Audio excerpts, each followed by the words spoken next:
사도 요한과 안드레, 예수님의 제자죠? 본래 누구의 제자였다는 거예요? 세례 요한의 제자였어요. 근데 안드레나 이 사도 요한은 집이 어디예요? 집이 유다 지역이에요? 갈릴리 지역이에요? 갈릴리 사람이잖아요. 그렇죠? 갈릴리 사람이잖아요. 고기 잡잖아요. 안드레는 누구하고 형제예요? 베드로의 집이 어디예요? 가버나움이거든요. 가버나움이 어디예요? 갈릴리 호수 옆이거든요. 그러니까 갈릴리 지방, 큰 지역으로 생각하라 그랬죠? 갈릴리 도에 살고 있는 사람인데 지금 세례 요한의 집회에 참석하기 위해서 장거리 여행하고 집 떠나가지고 오랫동안 와 있는 거예요. 거기 집회에 참석하려고. 그러다가 거기서 누구를 만난 거예요? 세상죄를 지고 가는 하나님의 어린 양이로라 그러는 거예요. 그러니까 한번 미행해보자. 가 계신 곳을 알아보자. 왜? 자꾸 자기 스승이 다른 쪽을 가리키니까. 그래서 이 요한과 안드레는 처음으로 예수님을 어디서 만난 거예요? 그 이상한 남모르는 지역에서, 그러니까 자기네 고향이 아닌 지역에 예수님이 머무시는 그 집, 지금으로 말하면 어느 여관일지 호텔일지 아니면 어떤 아는 집일지 하여튼 그곳에 가서 예수님을 처음 만난 거예요. 그리고 와가지고 안드레는 누구에게 가요? 베드로, 자기 형제 베드로에게 가서 내가 오늘 누구를 만났다 그래요? 메시아를 만났다. 그래서 베드로가 예수님이 가 계신 곳을 가서 보고 또 예수님하고 말하잖아요. 그리고 뭐라 그래요? 내가 메시아를 만났다. 이분은 정말 메시아 같아. 이때 사용한 메시아라는 용어는 굉장히 아주 기초적인 정의를 가지고 하는 말일 거예요. 나름대로 자기가 생각했던 메시아일 거예요. 내가 이 메시아를 만났다. 돌아와요. 돌아왔어요. 그럼 지금 누구 만났어요? 시작. 안드레, 요한, 베드로. 자, 이제 성경을 한번 열어보세요. 요한복음 1장 43절. 보니까 그 위에 이렇게 눈으로 쑥 훑어보니까 제가 지금까지 드렸던 얘기죠? 그 얘기가 여기서 있죠, 위에. 43절에는 무슨 얘기가 있어요? 이튿날, 그 다음에 뭐라 그랬어요? 예수님께서 어디로 떠나려고 하셨대요? 갈릴리로 떠나려고 하셨다. 그래서 길에서 누구를 만났대요? 빌립을 만났다 그랬어요.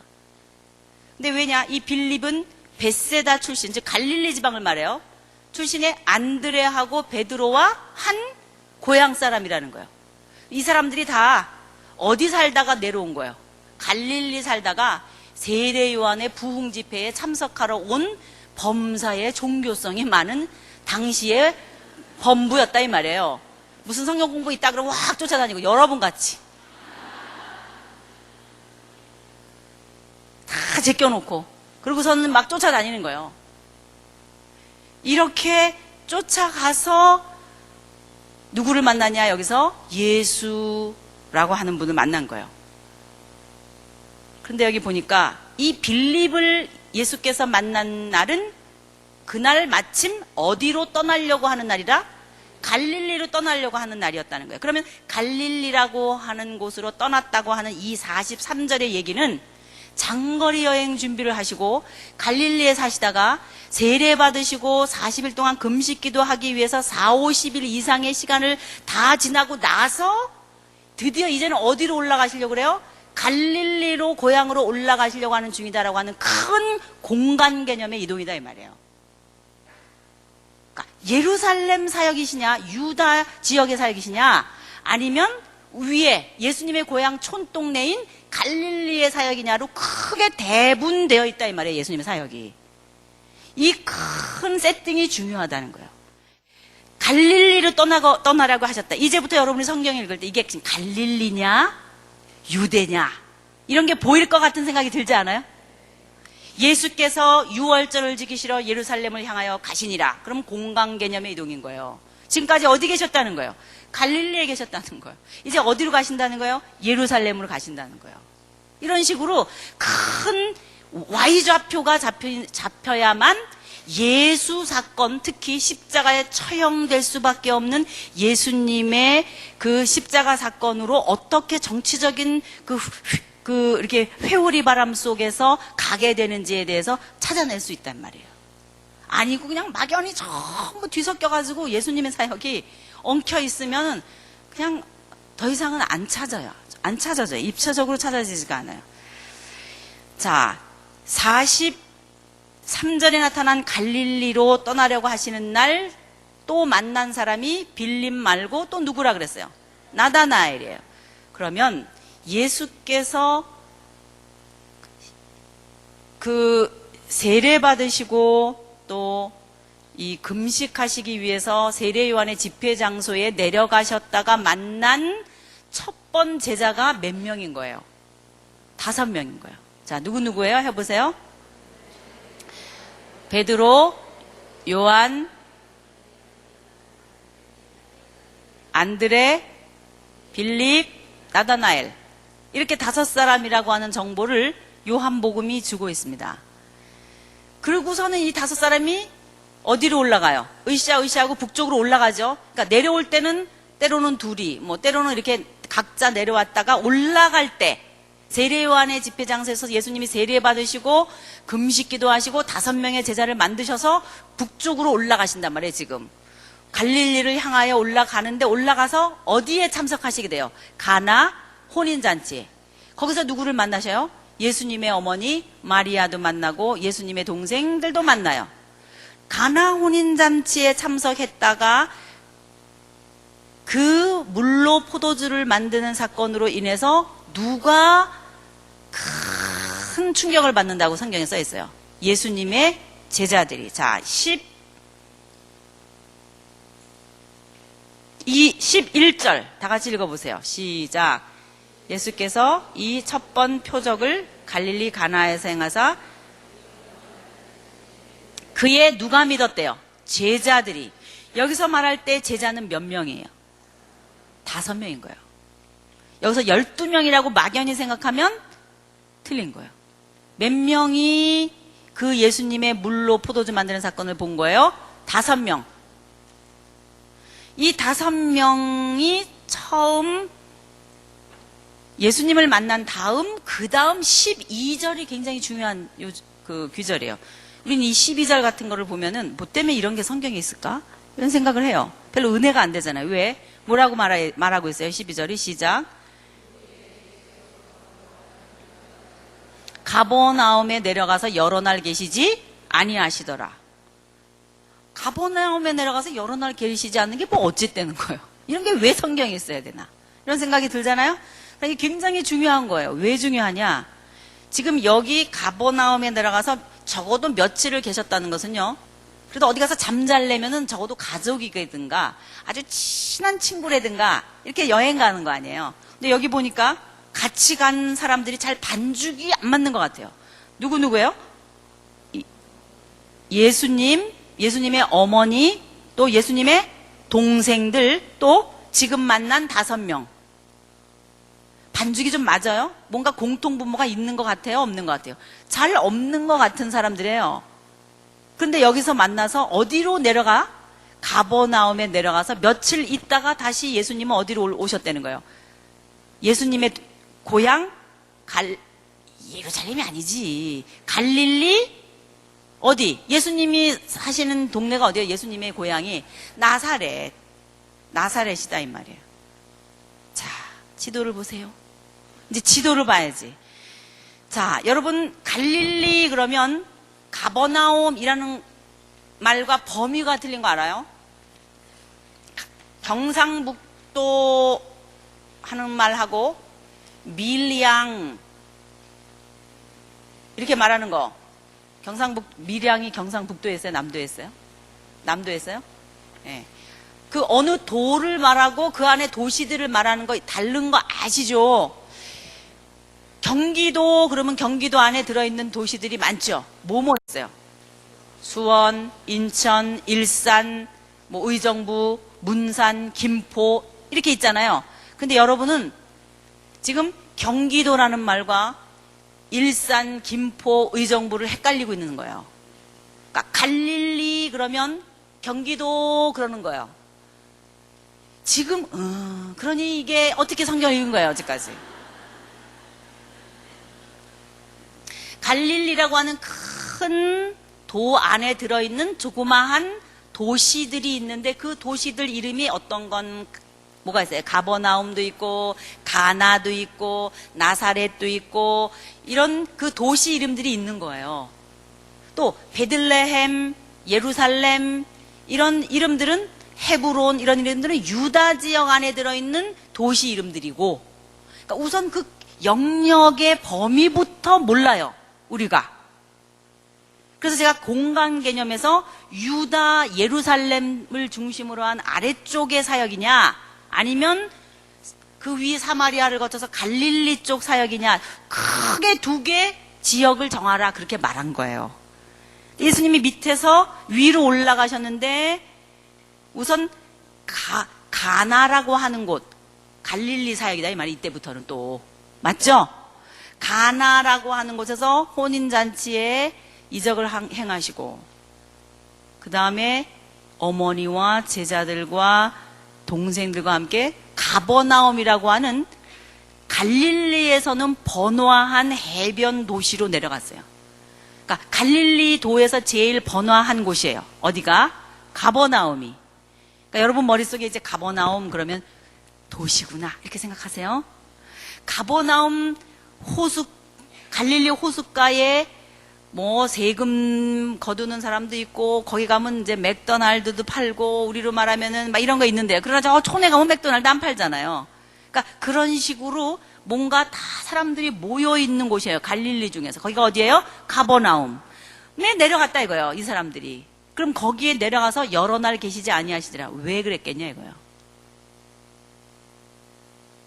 이거예요. 이 대답을 말해주는 근거는 뭐냐? 예수께서 이 일 이후에 가버나움에 내려가서 사시니 이때부터 비로소 전파하여 가라사대 회개하라 천국이 가까워 왔느니라. 그거 여러분 생각나세요? 지금까지는 어디 사셨다고요? 나사렛. 그런데 앞으로 언젠가 예수님이 이사하십니다. 어디로 이사하셔요? 가버나움이라는 곳을 이사해요. 그러면 예수님의 집 나사렛에서 함께 살던 예수님의 동생과 어머니 아마 요셉은 일찍 돌아가신 것 같아요. 안 나오는 거 보니까. 이제까지 나사렛에서 살았는데 어느 땐가 이사가서 사시는데 그 이사갈 마음을 먹게 된 게 바로 이때쯤이다 이거예요. 이제 예수님이 공생의 사역을 시작해요. 이것이 물로 포도주 만드는 마리아 그 포도주 만드는 사건 때 마리아와의 대화 여러분 기억나세요? 그런 것과 다 연결되는 거예요. 이제 내 아들은 공적인 선지자로서 그 마리아의 생각에는 이런 일을 하겠구나 이런 것들이 뭔가 된 거예요. 그 분위기 속에서. 그래서 이제 어디로 이사갈 생각을 하는 거예요? 가버나움으로. 왜? 갈릴리의 수도다 이 말이에요. 거기가 쉽게 얘기하면 갈릴리의 제일 중심 도시 전략적으로 그곳에서 예수님이 복음을 전파해야만 갈릴리 온 지역에 복음이 전파되도록 되는 곳이다 이 말이죠. 그래서 갈릴리에서 가버나움이라는 도시로 집 보러 가신 거예요. 집 보러. 쉽게 얘기하면 그 지역을 돌아보신 거예요. 분명히. 제자들도 앞으로 여기서 사역할 거고 식구들도 이사 갈 거고 그래서 가버나움에 내려가 여러 날 계시지 아니하니라. 예수님의 초창기의 사역 중에 가버나움 가서 며칠 있었던 것을 이렇게 다루고 있단 말이에요. 성경이. 그리고 그 다음에 나오는 말이 뭐냐? 몇 장이에요? 2장 13절이다 이 말이에요. 그 말이 나오고 나서 12절이 나오고 나서 13절에 나오는 말이 뭐예요? 자, 여러분이 이제 여기서 나오는 장소를 보고 공간 개념 이동시킬 준비가 돼야 되는 거예요. 다 같이 읽어보세요. 시작. 자, 그 다음에 나오는 사건이 뭐래요? 6월절이 가까운지라. 그게 바로 뭐냐? 요거예요. 6월절 1. 이때 예수께서 어디로 올라가시니라? 예루살렘으로 올라가시니라. 자, 서울은 남쪽으로 가도 올라간다고 말하는 거예요. 그러니까 수도는 예루살렘이 아래 있죠. 남북으로 치면 갈리가 위에 있고 사마리아 있고 밑에가 유다잖아요. 예루살렘이 그 아래에 있는데도 예루살렘은 뭐라 그래요? 올라간다 이렇게 말하는 거예요. 자, 갈릴리에서 있었었는데 지금 어디로 향하여 가는 거예요, 이제? 예루살렘을 향하여 가죠. 그럼 공간 개념의 이동이 시작됐구나. 이렇게 생각하셔야 된다고요. 이해가 되십니까? 그러니까 여기 계셨다가 예루살렘에 계셨다가 다시 위로 오셨다가 하는 이 큰 거를 중심으로 해서 예수님의 사역을 Y좌표로 정리해 보자는 거예요. 이게 큰 흐름이라는 거예요. 자, 그러면 지금까지 우리가 했던 얘기. 첫 번째 6월절 앞에 물론 예수님이 태어나신 탄생이 있을 것이고 이후 탄생과 관계된 이야기가 있고 족보에 대한 얘기들이 예수님과 관계된 것도 있겠죠. 그리고 나서 12살 때 얘기가 있겠죠. 거기까지를 뭐라고 말해요? 예수님의 공생애라 그래요? 사생애라 그래요? 사생애라 그래요. 예수님의 사생애의 기간에 얘기들이 있다는 걸 하나 정리해 놓고 언제부턴지는 모르지만 30세 됐었을 때에 이때 예수님의 공생애가 시작된다는 거예요. 그럼 6월절 1, 2, 3, 4라고 하는 큰 프레임은 잡아놨는데 그 앞에 우리가 보니까 첫 번 6월절 되기 전에 일어난 일을 우리가 지금 읽은 거예요. 그렇죠? 무슨 일이 일어났어요? 세례 받으시고 금식기도 하시고 가나 혼인잔치 가셨어요. 그러니까 5명의 제자 만드신 거죠. 여기서 또 5명의 제자 만나시고 혼인잔치 가시고 가버나움에 내려가시는 얘기가 있다 이 말이에요. 그럼 이건 어디서 일어난 일이에요? 자, 이 얘기도 나눌 수 있죠. 자, 세례 받으시고 또 금식하시고 5명 제자 만든 것까지는 어디서 일어난 일이에요? 여기는 예루살렘 지역에서 일어난 일이다 이 말이에요. Y좌표에서 예루살렘 지역이다 이 말이에요. 또 그 다음에 뭐예요? 가나 혼인잔치 가시고 그 다음에 가버나움에 내려가시는 거. 이 내용이 있는데 이거는 어디서의 일이에요? 갈릴리에서 일이다 이 말이에요. 이거는 어디의 일이에요? 예루살렘에서의 일이다 이 말이에요. 자, 시간이 이렇게 가죠. 옆으로 이렇게 X좌표로 시간이 이렇게 가는데 하나는 이거는 예루살렘에서 일어난 일이고 예루살렘 지역. 그 다음에 이쪽으로 가면서 이거는 뭐예요? 갈릴리에서 일어난 일이다 이 말이에요.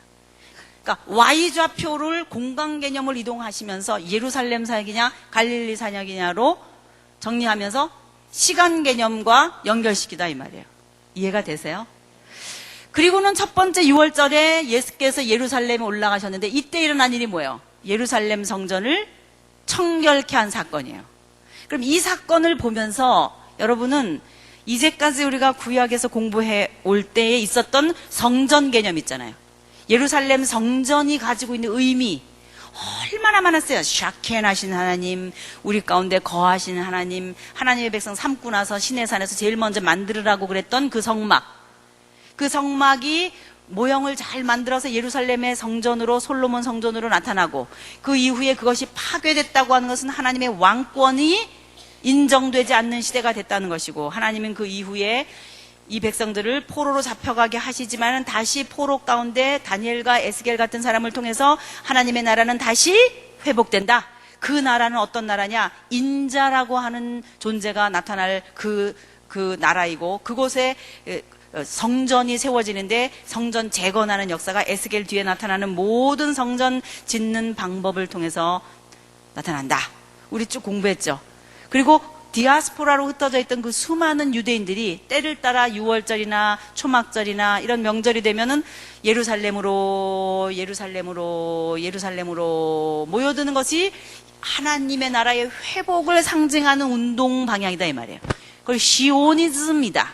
시온에서 구원이 임한다. 즉 시온 사상이에요. 예루살렘의 회복이라는 사상이에요. 예루살렘에 하나님의 왕권이 다시 인정된다고 하는 사상이에요. 그런데 예수님이 공생애를 시작하시면서 제일 첫 번째 6월절이 되셨을 때에 공인으로서 이제 예루살렘 성전에 들어가셔서 하신 일이 뭐냐. 이제까지도 어렸을 때 12살부터 시작하셔가지고 예루살렘 성전을 많이 출입하셨겠죠. 여러 번 출입하셨습니다. 이때는 대헤롯이 예루살렘 성전을 짓고 있었을 때이기 때문에 아직 완성되지는 않았지만 수룹바벨 성전 이후에 그 초췌한 성전 이후에 예루살렘 성전이라고 하는 것을 대헤롯이 지으면서 막 대단하게 지금 건축을 하고 있는 중이었거든요. 이 어마어마한 건축이 대헤롯을 통해서 지어져 가고 있는 이 예루살렘 성전에 예수께서 지금까지 여러 번 올라오셨겠으나 바로 하필 요때에 예수님이 그 공생의 첫 번 6월절에 예루살렘 성전에 오셔서 하신 일이 바로 이 예루살렘 성전을 어떻게 하신 거예요? 말이 청소지 뒤집어 엎은 거예요. 말이 청소지. 우리가 고상하게 써서 그렇지. 예루살렘 성전의 장사판을 뒤집어 엎은 거예요. 그럼 우리가 여기서 뭘 할 수 있어요? 예루살렘 성전의 장사판이라는 것은 우리 공부했죠, 어저께? 누가 만들어 놓은 장사판이에요? 대제사장이 만드는 장사판이에요. 긴 역사적인 과정 속에 안나스라고 하는 사람이 수리아 총독에게서 돈을 엄청 갖다 주고 제사장권을 산 이후 돈 들어간 만큼 빼내기 위해서 재물 장사를 한 거예요. 먼 데서 흠없고 티 없는 어린 양을 가져다가 예배 드리려고 하는 순수한 사람들의 주머니를 터는 거예요. 그냥은 안 털리니까 눈에는 안 보이지만 강도짓을 한 거예요. 어떻게 했어요? 멀리서 정성껏 키워서 가지고 온 어린 양을 가지고 오면은 양을 팔아서 폭리를 남겨야 되는데 양을 안 사고 다 집에서 가져오면 안 되잖아요. 그러니까 자기네가 파는 양만 제물로 드리게 하기 위해서는 가지고 오는 양은 어떤 양이 돼야 돼요? 불합격품 양이 돼야 돼요. 흠 있고 티 있는 어린 양인 거예요. 그 양을 가지고 이렇게 와서 제사장에 가져다 주면 매매 울 거 아니에요. 그러면은 어떻게 하는 거예요? 거룩한 옷을 입고 그것을 이렇게 하면서 먹고 티 없는 어린 양이로다. 그러면서 이게 메이드 인 안나스가 가게밖에 아니면 어떻게 하는 거예요? 흠 있고 티 있는 어린 양이로다. 흠 있고 티 있다는 거야. 봐, 어디가 흠 있고 티 있어? 봐라, 오다가 발톱 찢겨갖고 여기 봐, 흉터 있지 여기. 그럼 어떻게 해야 돼요? 새거 흠 없고 티 없는 어린 양을 사야 되는 거예요. 어떡하죠? 먼 데서 왔는데 어디서 흠 없고 티 없는 양을 가져오죠? 걱정하지 마라. 감남산에 제수용품 전매청이 생겼다. 그래서 감남산에 가니까 정말 제수용품 전매청이 생기는 거예요. 안나스 상회가 있는 거예요. 그래서 거기 가보니까 막 양들이 무지 많은 거예요. 이 양을 대는 데가 어딘지 알아요? 베들레헴이었어요. 양을 대는 성전용 제수용품을 대는 양 키우는 곳이 있어야 될 거 아니에요. 거기가 어디냐? 베들레헴이었던 거예요. 베들레헴에 양들 치는 목자들이 있었죠. 그 사람들이 제수용품 대는 사람임에 틀림없습니다. 그러니까 그 제수용품을 전매청화한 거예요. 누가? 안나스가. 그러면 엄청난 폭리를 남겨가지고 제사 지내러 오는 사람들을 대상으로 해갖고 장사를 하고 있었다 이 말이에요. 왜? 그래야 자기가 엄청나게 돈 주고 제사장권을 샀는데 그거를 어떻게 해요? 가질 수 있죠. 그러면 수리아 총독 같은 경우, 즉 로마 쪽에서는 어떻게 생각하느냐? 제사장이 자꾸 바뀌어야 자기한테 돈이 들어오죠. 그럼 자꾸 어떻게 돼요? 잘라야 돼요. 그래 잘라야 그 다음 사람도 돈 갖고 오잖아요. 그러니까는 안나스 같은 사람은 자기의 사위 누구였어요? 가야바. 여러분 성경 읽으세요? 당시의 대제사장들 이렇게 나오면서 안나스와 또 누구라고 돼 있어요? 가야바. 가야바의 뜰. 그 안나스의 사위였어요. 돈은 누가 갖다 줬겠어요? 안나스가. 가야바야, 너 이 돈 가지고 가서 제사장권을 사라. 나가 잘렸다. 그러면 그 돈 가지고 가야바가 가서 제사장권을 사는 거예요. 그럼 실권은 누구에게 있는 거예요? 안나스에게 있는 거예요. 그러니까 어용이에요. 가야바는 사위가. 그러나 그 예수님을 십자가에 못 박아 죽게 할 때에 중심권에 있었던 대제사장은 2명이었는데 하나는 누구예요? 안나스고 또 하나는 가야바였던 거예요. 재물 장사를 한 거예요. 체인점까지 둔 거예요. 거기까지 가는 건 머니까 이제 사람들이 아는 거 아니에요. 가지고 가, 받자다. 가서 그냥 살아. 재물감 많이 주고서 사는 거예요. 그러면 그 먼 데까지 가느니 그냥 성전 안에서 뭐 어차피 뭐 저기 가서 사나 여기 가서 사나 사는 거는 마찬가지니까 성전 안에 뜰에 분점을 차리는 거예요. 체인점을. 거기서 물건 받아다가 여기서 파는 거예요. 비둘기도 팔고 양들도 팔고 이렇게 파는 거예요. 화상이 그려져 있는 동전은 성전세로 받지 않게 됐습니다. 근데 이 화상이 그려져 있지 않은 동전은 당시에 두로 성전밖에 없었어요. 그래서 두로의 그 동전을 성전세에 바치는 그 돈으로 썼어요. 그리고 외국에서 왔으니까 달러를 바꿔야 될 거 아니에요. 디아스포라들이 많이 흩어져 있고 이방에 경건한 사람들이 많이 있었거든요. 고넬료 같은 사람들 보면 하나님을 경외하는 사람들 이런 용어가 있어요. 성경을 읽다 보면 하나님을 경외하는 사람들이라고는 말이 나오면 그냥 하나님을 믿는 사람이라는 뜻이나 보다 그렇게 생각할지 모르는데 이방인으로서 개종한 사람을 가리켜서 여호와를 두려워하는 사람들이라는 말로 썼어요. 그것이 관용어예요. 여호와를 두려워하는 사람들.